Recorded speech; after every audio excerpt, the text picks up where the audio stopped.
Fit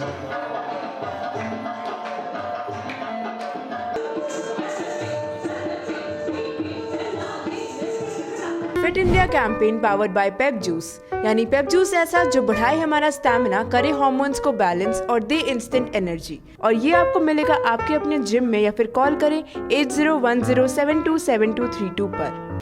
नमस्कार, मैं प्रभात रंजन मिश्रा और आप देख रहे हैं नेशन लाइव।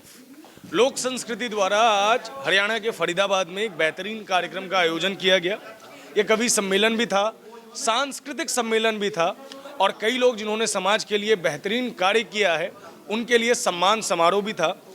आज यहाँ पे आए हुए लोग खुद को सम्मानित समझ ही रहे होंगे, क्योंकि हिंदी साहित्य के, हिंदी कविताओं के एक बड़े स्तंभकार उनके सामने मौजूद थे, और उनको काफ़ी लंबे समय तक देखना भी अपने आप में एक बहुत बड़ा सम्मान है। मेरे साथ डॉक्टर कुंवर बेचैन जी हैं। डॉक्टर कुंवर जी, पहले तो मैं आपसे थोड़ा सा नाराज़ हूँ। नाराज़ मैं इसलिए हूँ क्योंकि आपने पत्रकारों का काम बहुत आसान कर दिया है। आज आपकी पंक्तियाँ पढ़कर, आपके लिखे हुए लेखों को पढ़कर, उनमें से कुछ शब्द उठाकर पत्रकार ना रहकर स्टूडियो में एक साहित्यकार बनने की नाकामयाब कोशिश करता है। लेकिन इस चीज़ के लिए शुक्रिया भी कि आपने बहुत सारी ऐसी चीज़ें हमारे लिए छोड़ दी हैं जिनको पढ़कर हम समाज को जागृत करने का कार्य कर सकते हैं। पहला सवाल मैं आपसे लूँगा आज के कार्यक्रम पे। आज के कार्यक्रम को किस तरीके से देखते हैं आप? मैं ये समझता हूँ कि इस प्रकार के कार्यक्रम होते रहने चाहिए, और जैसे कि इसका शीर्षक ही था लोक संस्कृति से जुड़ करके और समाज सेवा से जुड़ा हुआ, तो हम असल में क्या लोकसभा ये सब चीज़ें लोक से जुड़ी हुई तो हैं। तो लोक जो है वो सारा जीवन जो होता है, जो लोक के व्यक्ति, लोक जो है वो जो हमारा एक प्रकार से वो वर्ग होता है गाँव में, कस्बों में जो रहता है, उसको विशेष रूप से लोक कहा गया है। माना कि जो संपन्न लोग हैं, शिक्षित लोग हैं, वो भी लोक का ही अंग हैं, लेकिन विशेष रूप से जब हम कहते हैं लोक साहित्य, लोक गीत, तो हमारा ध्यान गांव में और कस्बों में पहुंच जाता है। तो वो जो हमारी संस्कृति है, जो हमारे गांव में संवेदनशीलता की संस्कृति है, दूसरों को एकता की संस्कृति है, एक दूसरे से मिलने की संस्कृति है, प्रेम की संस्कृति है, जहाँ ना जाति की दीवारें ना धर्म की दीवारें हैं, उनसे हट करके जो क्योंकि कला चीज़ ही ऐसी है, उसमें जाति बिरादरी कुछ नहीं होती। मेरा नाम कुंवर बहादुर सक्सेना है, लेकिन मेरा नाम कुंवर बेचैन, मेरा बिरादरी पहचान पाएंगे अगर जब तक मैं ना बताऊं। इसका अर्थ ये है कि हम जो साहित्य से और कला से जुड़े हुए लोग होते हैं, वो इन बातों को ज़्यादा नहीं मानते हैं। तो इसलिए ये जो आयोजन आज का हुआ, जिसमें हमने देखा कि पहले लोक नृत्य भी थे, हरियाणा के थे, हरियाणा के बारे में था, हमारे जो शास्त्रीय नृत्य होते हैं वो भी शुरू में देखने को मिले।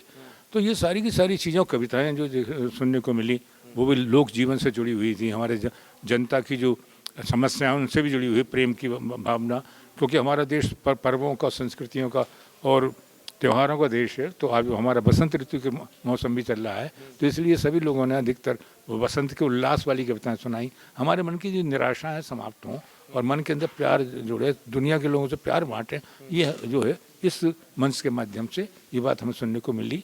और जिन लोगों ने ये सुना उन्होंने बहुत आनंद भी लिया और हमें भी बहुत आनंद आया सब लोगों को। और बात ये है, जहाँ तक आपने कहा पत्रकार और साहित्यकार की बात, हमारे यहाँ सारे साहित्यकार ही पत्रकार हुए हैं। अब पुराने यहाँ पे हिस्ट्री पता ही है, बड़े बड़े लोग जो साहित्यकार भी थे, पत्रकार थे, दोनों काम एक ही, अलग अलग नहीं थे, दोनों एक। सत्ता और साहित्य तो सनातनी विरोधी है सर। तो इसलिए जो है वो क्या है कि जो विरोध करने की बात है वो विरोध होनी चाहिए, लेकिन हर चीज़ का विरोध नहीं। जो चीज़ समाज की विद्रूपताएँ हैं, बुराइयाँ हैं, वो हैं जो कि हमारे भेदभाव पैदा कराती हैं, वो चीज़ें उन पर जो कवि है, साहित्यकार है, वो अटैक करता है। क्योंकि इसलिए करता है कि वो सारी चीज़ें जो समाज के लिए उपयोगी नहीं है, किसी राष्ट्र के लिए उपयोगी नहीं है, उन सारी चीज़ों को राष्ट्र की भावना से जोड़ता है। वो चाहता है कि हमारा जैसे घर होता है, ऐसे हमारा राष्ट्र में हमारा घर है, तो उसके अंदर किसी प्रकार के विवाद ना रहे, प्यार मोहब्बत से सब लोग रह पाएँ। ये एक कल्पना साहित्यकार की भी होती है, क्योंकि हर देश की अपनी अपनी भौगोलिक परिस्थितियाँ भी अलग होती हैं, हर देश की अपनी सांस्कृतिक विरासत भी अलग होती है। हमारे देश की जो सांस्कृतिक विरासत है और हमारे यहाँ की जो भौगोलिक विरासत है वो भिन्न प्रकार की है। इसलिए अपने देश के संदर्भ में जब हम सोचेंगे तो किसी विदेश के हिसाब से नहीं सोच सकते, हमें अपने देश के हिसाब से सोचना पड़ेगा।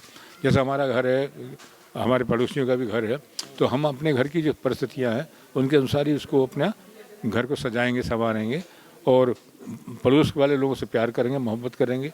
लेकिन हम जो है अपने घर की जो परिस्थितियाँ हैं उन्हीं सीमाओं के अंदर रहते हुए अपने घर को सजाएंगे। तो मतलब कहने का ये होता है कि ऐसी देश जो है वो भी एक घर है, तो उसकी जो समस्याएं हैं, उनका जो रूप है, उसको अपने देश के अनुरूप लेना पड़ता है। मैं आपको बताऊं, मुझे भी सौभाग्य प्राप्त हुआ है, पिछले 24 देशों में जाने का मुझे मौका मिला है, बड़े बड़े। अमेरिका भी कई बार गया हूँ, ऑस्ट्रेलिया गया हूँ, तो सारी दुनिया को थोड़ा देख करके बात कर रहा हूँ कि सबकी अलग अलग परिस्थितियाँ हैं, सबके अलग अलग इतिहास है, तो उस इतिहास के अनुसार अपने आप को डालते हैं। हमारे देश का इतिहास बहुत पुराना है, हमारा देश बहुत पुराना है। यदि हमारे यहाँ की जो सांस्कृतिक परंपरा है वो विशेष अलग प्रकार की परंपरा है। मैं ये मानता हूँ कि कोई भी बात परंपरा एक नदी की तरह से होती है, तो परंपरा नदी की तरह बह रही है। अगर परंपरा रुक गई कहीं पर भी तो वो गड्ढा हो जाती है, उसमें जो पानी है उसमें मैला हो जाना है, सड़ना है। तो इसलिए परंपरा आगे बढ़ती रहनी चाहिए, उसमें परिवर्तन हो सकते हैं, नदी के मोड़ आते रहते हैं, ऐसे हमारी संस्कृति के मोड़ तो आ सकते हैं। लेकिन हमारी परंपरा, जैसे मान लीजिए एक बात कहता हूँ, होली मनाई जाती है, दिवाली मनाई जाती है, तो दिवाली मनाने की परंपरा है, होली मनाने की परंपरा है। पहले दीपक जलाए जाते थे, अब दीपक न जला करके अब बल्ब जलाते हैं, लेकिन परंपरा अपनी जगह पर मौजूद है। तो समय के अनुकूल जो है परंपराएं जो बदलती चली जाती हैं, अगर नहीं बदलें तो वो एक प्रकार से समाप्त हो जाती हैं। तो भाषा, जी, तो भाषा की परंपरा हो या हमारी सांस्कृतिक परंपरा हो, हमारे जीवन की परंपरा हो, जीवन पद्धति की परंपरा हो, मैं ये महसूस करता हूँ कि जो हमारे हिंदुस्तान की जीवन पद्धति है वो अमेरिका से दूसरी जगह से एक मायने में अलग हो जाती है, क्योंकि वो भौगोलिक स्थितियाँ दूसरी हैं वहाँ की, हमारे यहाँ की अलग है। वहाँ खूब सर्दी पड़ती है, हमारे 3 मौसम होते हैं, तो हम उस तरह से नहीं रह सकते जैसे वो रहते हैं। हम अपनी तरह से रहेंगे, वहाँ के लोग यहाँ की तरह नहीं रह सकते। तो जो हमारी सांस्कृतिक रूप है, संस्कृति की होते क्या है, ये हमारे जीवन के अंदर विशेष रूप से घुली मिली है।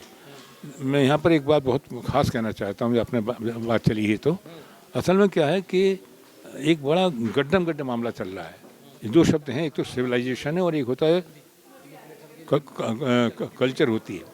तो सिविलाइजेशन तो भौतिक सभ्यता की विकास का मतलब होता है, और सिविलाइजेशन हमारी आंतरिक जो हमारा व्यवहार जो होता है वो संस्कृति से जुड़ा हुआ होता है। कोई तो हमारे देश के अंदर या कहीं पर किसी भी देश के अंदर भौतिक विकास तो बहुत हो गया, लेकिन चारित्रिक विकास नहीं हो पाया। तो सांस्कृतिक रूप से वो हम डाउन चले गए। बड़ी बड़ी ऊंची बिल्डिंग बन गई, बड़े बड़े ऊंचे मकान बन गए, सब ठीक है, बहुत बढ़िया सड़कें बन गई, बहुत बढ़िया पुल बन गए, बहुत कुछ रेलों का विकास हो गया, कुछ भी हो गया हो, लेकिन मनुष्य का विकास नहीं हो पाया। अगर उसके चारित्रिक विकास नहीं हो पाया तो वो समझिए हम संस्कृति से दूर चले जा रहे हैं। तो हम सभ्यता के करीब तो जा रहे हैं, सिविलाइज तो हो सकते हैं लेकिन कल्चर नहीं है। तो सिविलाइज होना और कल्चर होने में दोनों अलग अलग बातें। लेकिन अगर ऐसा कुछ हो जाए कि हम सिविलाइज्ड भी हों, कल्चर्ड भी हों, तो देश विकास करता है, उन्नति करता है। तो हमें ये देखना है कि हम कल्चर्ड ज़्यादा हो रहे हैं या सिविलाइज्ड हो रहे हैं। सिविलाइज्ड और कल्चर दोनों साथ साथ रहे तो ज़्यादा बेहतर रहेगा। इसी चीज़ को लेकर मैं दुनिया चल रही है इस समय, अधिकतर दुनिया चल रही है, हमारा देश भी चल रहा है उस तरफ ही। हम इस समय सभ्यता की ओर जा रहे हैं, यानी सिविलाइजेशन की ओर तो जा रहे हैं, लेकिन कल्चर की जो है उसकी तरफ हम नहीं जा रहे हैं। इसी से अगला सवाल लूँगा मैं आपसे। एक समय था जब बड़ी बड़ी कवि गोष्ठियाँ होती थी, लोगों के लिए ये एंटरटेनमेंट का भी माध्यम था, और बड़ी बड़ी सरकारें इससे चैलेंज भी हुई हैं। दिनकर साहब के उस भाषण को कौन भूल सकता है, जो 1962 के युद्ध के बाद उन्होंने राज्यसभा में पढ़ी थी और तत्कालीन प्रधानमंत्री नेहरू जी को उन्होंने चैलेंज दिया था। लेकिन आज के युग में अगर देखा जाए तो काव्य गोष्ठी हो या कवि हो, वो एक तरीके से विलुप्त होने की कगार पर पहुंच रहे हैं। हम देख रहे हैं कि आज का जो म्यूज़िक है उसके अंदर भी आपको साहित्यिक टोन नहीं मिलेगा। कहाँ कमी रह गई कि इतनी बड़ी सभ्यता, इतना बड़ा लैंग्वेज, इतना बड़ा लिटरेचर पीछे जाता जा रहा है? उसके पीछे कारण क्या है? सबसे मुख्य जो होती है हमारी प्राइमरी एजुकेशन।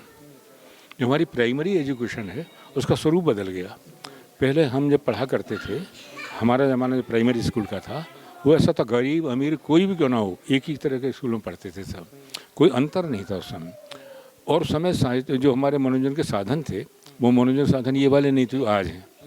दूर अगर कोई नाटक वगैरह होता था तो दूर से चल करके आदमी वहाँ पहुँचता था नाटक देखने के लिए। स्वांग गांव में तो स्वांग देखने के लिए मैं खुद जाता था, दूर कहीं होता था।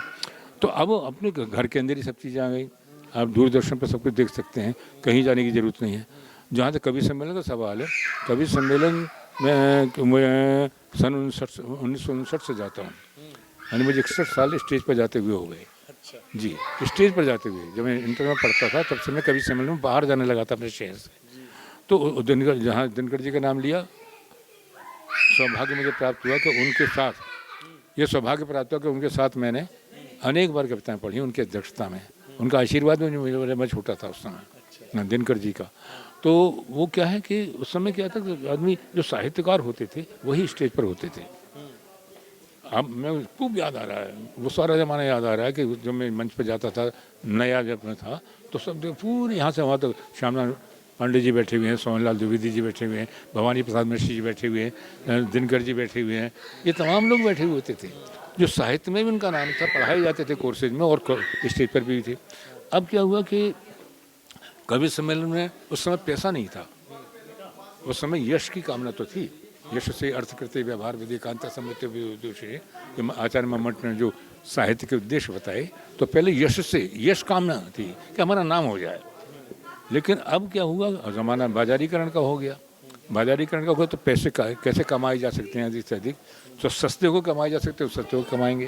तो जो आपने कहा जो कवि सम्मेलन का स्तर या कवि सम्मेलन का रूप जो बदला है, उसके पीछे यही कारण रहा है कि लोगों के सामने पैसा आ गया। वो सोचते हैं हम चुटकुले से ज़्यादा पैसा कमा सकते हैं, तो चुटकुले सुनाएंगे, वो घटिया चुटकुले से अच्छा कर सकते हैं, वो सुनाएंगे वो। तो जो जब लक्ष्य हमारा पैसा हो गया तो और लक्ष्य खत्म हो गए। समाज भी हमारा लक्ष्य में, समाज बिगड़ रहा है, हमारी कविता से बन रहा है, हम डिवाइड कर रहे हैं समाज को, ये डिवाइड या एक कर रहे हैं, ये बात हम कहाँ सोचेंगे। हम तो पैसे की बात सोचेंगे, ये सोचेंगे हम जो है दुनिया में एकदम पॉपुलर हो जाओ, पैसे भी कमा पाएँ। तो आज की जो ख़ास तौर से जो कवि हैं, उनमें बहुत से ऐसे कवि हैं जो अच्छे हैं, जो इस प्रकार से मंच पर भी हैं और साहित्य में भी हैं। लेकिन अनेक कवि का आना जो हुआ है मंचों पर, ऐसे भी आए हैं जो केवल पैसे का लक्ष्य बना कर आए, जो चाहते हैं कि जनता में खूब उनका वाहवाही हो जाए, जिससे अनेक बार बुलाए जाएं।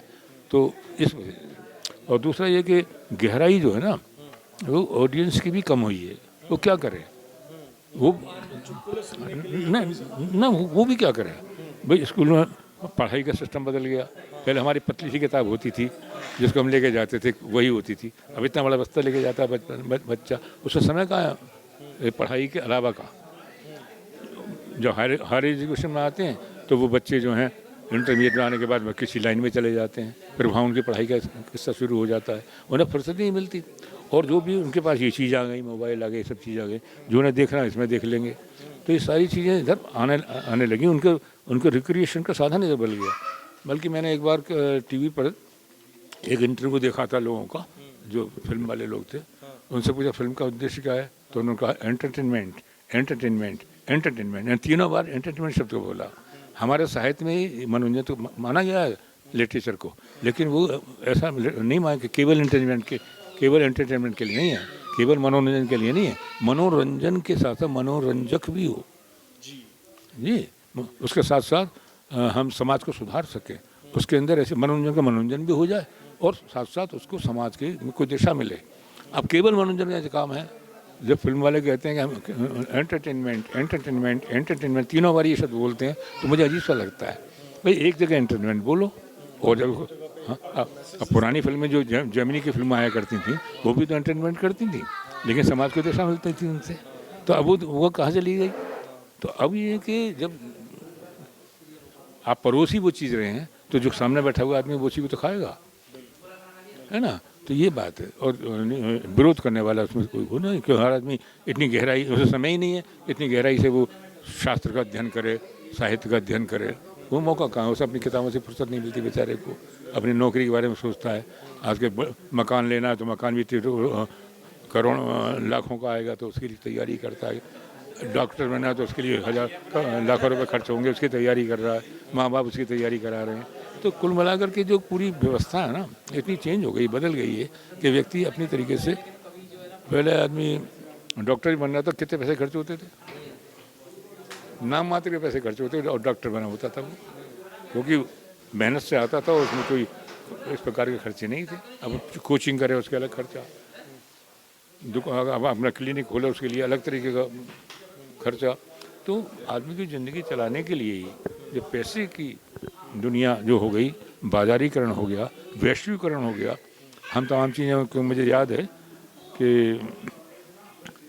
अपने देश में जो शहर होते थे उनमें साबुन बनता था, वो बिकता था, वो सस्ता ही मिल जाता था, अच्छा काम भी करता था। अब जो है आपके कौन सा साबुन है, कौन सी चीज़ें हैं, तो उन चीज़ों को दिमाग में लेकर चलता है आदमी। सारी दुनिया के विदेश से मंगाएगा, चाहे वो 200 रुपये की टिक्की आ रही हो, है अपने यहाँ की जो 30 रुपये की टिक्की का इस्तेमाल नहीं करेगा, चाहे वो अच्छा काम करती हो। तो वो जो चीज़ें हैं जो किसी शहर में निर्मित होती थी अपने आप, उनकी इंडस्ट्री लघु उद्योग होते थे, वो लघु उद्योग नाम की ख़त्म हो गई। आज की नई पीढ़ी कहती है कमीज, वो वाली कमीज चाहिए, इसमें ये बिल्ला लगा हो, है ना, ये सामने दिखाई दे रहा हो, राइट का निशान, तो वो महंगी हो जाएगी। केवल राइट के निशान की वजह से वो कमीज महंगी मिलेगी। तो विदेशों से तुलना होने लगी। जब मैं विदेश जाता हूँ, किसी मार्केट, किसी शॉप पर जाता हूँ, किसी मॉल वगैरह में जाता हूँ, तो मैं देखता हूँ उसका जो दाम है किताब का, जो कमीज़ का दाम है, वो डॉलर में होता है। और डॉलर में है तो मान लीजिए $100 की है, तो अगर 60 रुपये का डॉलर हो तो 6000 की हो गई ना। तो वहाँ तो 100 रुपये दिखाई दे रहे हैं, लेकिन यहाँ के 6000 रुपये हैं। तो जो यहाँ से निर्मित करके विदेश भेज रहे हैं कपड़े, उनके दिमाग के अंदर भी आता है कि हम वहाँ तो 1000 की थी, 6000 की, यहाँ पर 4000 की दे दो। जब 6000 की खरीद सकता है कोई, तो 4000 की आराम से खरीद लेगा। तो उसको वो चाहे उसमें मटेरियल आपका 1000 का भी नहीं है, 500 रुपये का ही है। तो वो जो एक तरीके की दौड़ आ गई नहीं इस बात की कि हम जो है उधर भाग रहे हैं, तो ये भी बहुत बड़ा कारण उसमें हुआ है, जिसकी वजह से हमारे मनोरंजन ही मुख्य हो गया। गहराई में व्यक्ति नहीं जाना चाहता, कम ही लोग जाना चाहते हैं गहराई में। जो गहराई में जाते हैं वो आज भी किसी भी रास्ते में हों, वो आज भी सफल होते हैं। बहुत बहुत शुक्रिया सर हमसे बात करने के लिए। ये थे डॉक्टर कुंवर बेचैन, जिन्होंने अपनी बातें आपके सामने रखी। आपकी इस वीडियो पर जो भी प्रतिक्रिया है कमेंट बॉक्स में ज़रूर बताएं। हम कोशिश करेंगे कि सर का एक फुल इंटरव्यू आपके समक्ष जो है प्रस्तुत करें। सर के पास जब भी समय होगा हम उस चीज़ को रिकॉर्ड करेंगे। देश और दुनिया की सभी बड़ी खबरों के लिए हमारे साथ बने रहें। धन्यवाद।